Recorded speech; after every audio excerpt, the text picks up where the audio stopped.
In the 6th century, Pope Gregory made a significant mistake.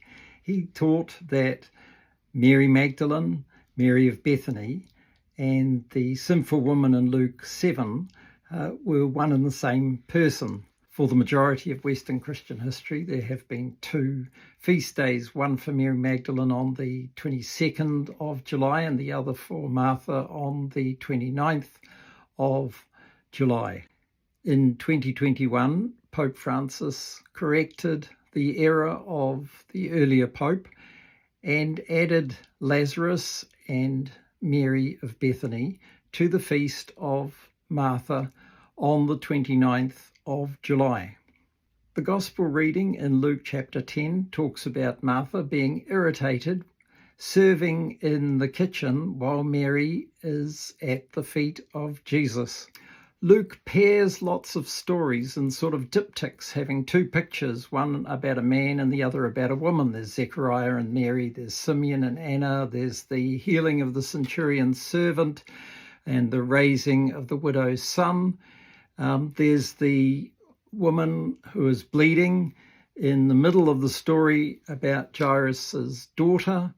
There's the crippled woman and the lame man. There's also similar pairing in parables. There's the man who lost a sheep and the woman who lost a coin.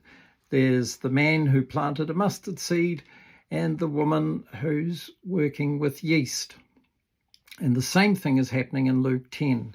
We've had the lawyer asking Jesus, "What must I do to inherit eternal life?" And the answer is, "You shall love the Lord your God with all your heart and with all your soul and with all your strength and with all your mind, and your neighbour as yourself."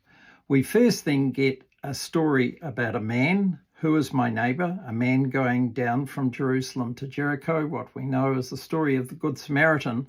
And that's immediately followed then by this story of a woman.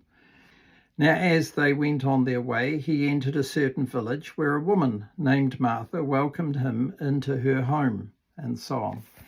And the heart of the Good Samaritan story is that it's dealing with loving your neighbour as yourself, the second half of the commandment. And the first half of the commandment, you shall love the Lord your God with all your heart and with all your soul and with all your strength and with all your mind, is what is being reflected on in this story of Mary, focusing on Jesus, while Martha has her concern focusing on Mary.